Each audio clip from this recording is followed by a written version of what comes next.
আসসালামু আলাইকুম। আজকে বিকেলবেলা হাঁটতে হাঁটতে আমাদের পাটের জমি দেখতে যাচ্ছি। বেশ কিছুদিন হয়ে গেছে, তাই পাটের অবস্থা এখন কেমন হয়েছে সেটাই দেখতে বের হয়েছি। আমাদের জমিতে পানি আছে, তবে পানির জন্য কোনো সমস্যা হচ্ছে না, বরং পাট কাটার সময় পানিতে পাট ঝাঁক দেওয়া যায়, তাই পানি থাকাটা অনেক সময় সুবিধাই হয়।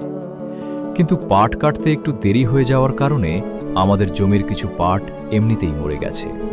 তাই আজকে দেখতে যাচ্ছি কোন পাটগুলো এখনো ভালো আছে এবং কোনগুলো কাটা যাবে।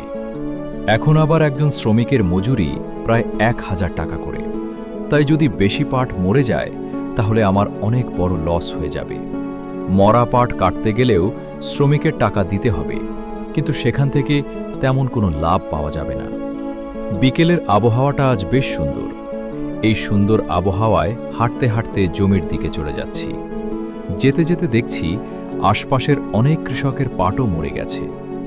অনেকেই আবার পাট কেটে জমির পাশে আঁটি করে রেখে দিয়েছেন।